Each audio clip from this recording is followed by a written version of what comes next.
Hello, football fans, and welcome back to another James Talks About the NFL.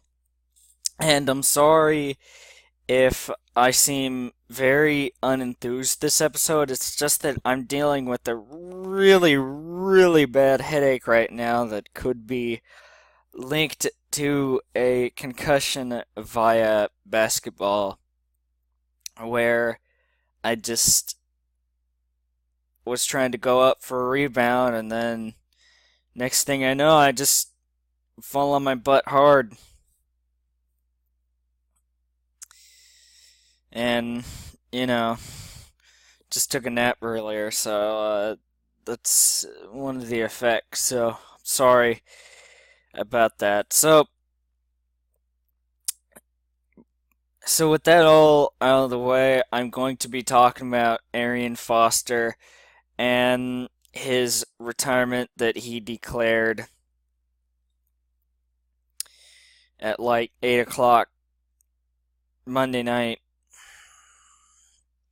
Now, at this time Monday night, I had either uh, recorded or posted the football nerd for that day.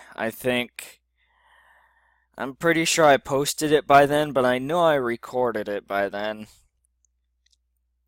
But yeah, so this is the first time that I've been able to talk about it. And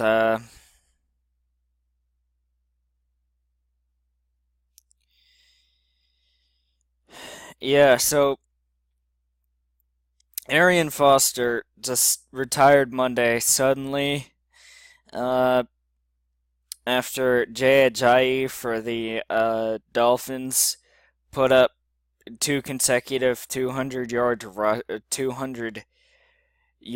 rushing games, and maybe Arian Foster retired partly because of that, and partly because he didn't realize, or he realized that they were not, or that he was not gonna get another opportunity to play again for the Dolphins or for an NFL team, seeing as though he had turned 30 and hit the running back plateau where you hit the wrong side of 30.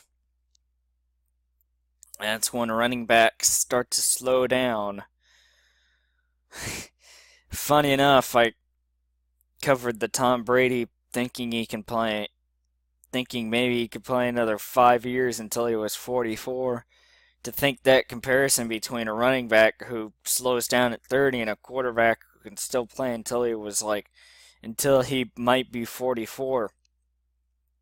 But regardless, though, Arian Foster had groomed this young man, this young back, Jay Ajayi, to become the Dolphins' guy. And Arian Foster, except for the games that he spent this year as a Dolphin, he has been a Houston Texan from 2009 all the way through 2015. And I do believe that he is the best running back to ever play for the Texans. Not the best running back of all time. Sorry, Adrian. But you certainly had that ability. You were absolutely fantastic for the Houston Texans in helping them get to their first two and three playoff appearances in 2011, 2012. Wait, they didn't make it in 2014. My bad. But yeah, their first two playoff appearances. He tore his ACL in 2015. That's why I didn't say he had much of an impact in 2015. But he did play half the season last year, fortunately. But unfortunately, he didn't play all that season. But yeah, he was undrafted out of the University of Tennessee, and he is to this day the Texans' all-time leading rusher. Now, granted, the Texans franchise has been around since 2002, whenever they had their first season, but still, to be the all-time leading rusher in a franchise, those 32 people just have to be commemorated. And Arian Foster is one of those 32 freaks of nature that were able to carry a franchise and guide it.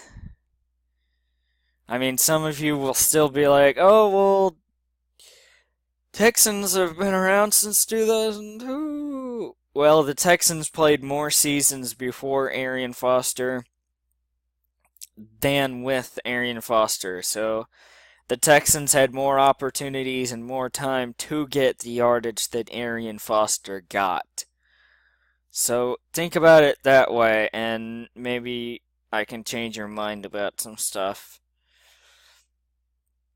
Which, honestly, I was rooting for Arian Foster to make a comeback for the Dolphins because I knew that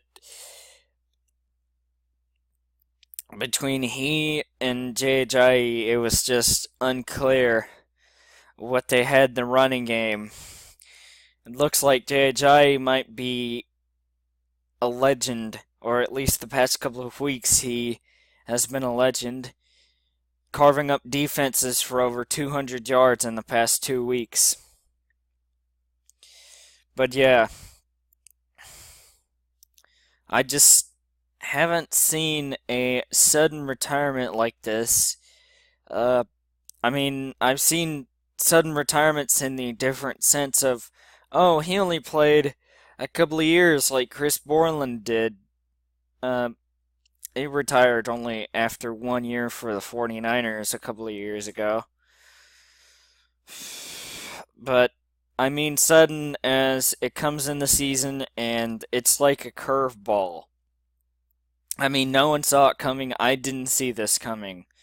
I mean, I knew Jay had rushed for 200 yards in 2 consecutive games, but I didn't think that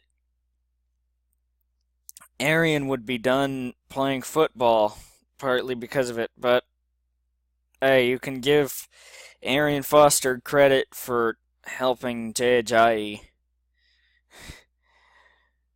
Because I don't think many second year pros can do it by themselves. I mean, you could probably name some second year running backs among the greatest of all time list, but I think that Arian Foster is one of the greatest Texans of all time, and I think he's the best running back they've ever had. I mean, they just haven't had any good backs until he came along. Man, I tell you, just commentating with this, it's just hard to think, hard to do anything with this. I'm sorry, bring up the concussion, but it's just seemingly hard for me to think with the concussion. Thankfully, I don't have to record one of these for tomorrow. But, I'm definitely feeling like, I don't know. But yes. Now, before I end off the video today, I would just like to uh, give my condolences. Condolences. He didn't die. What is wrong with me? But yes, I would love to give my well wishes and good fortune and, all of that to Arian Foster and his family. Arian Foster could outrun NFL defenses, but he couldn't outrun Father Time. Father Time is undefeated, and we see it claim another great victim. I wish you well in retirement, Arian Foster, and I also wish your family well in retirement as well. The NFL will miss you. So yes, guys, I do believe that will do it for this James Talks About NFL Football, and yeah, we'll see you all later. Go Panthers, and thank you all for watching.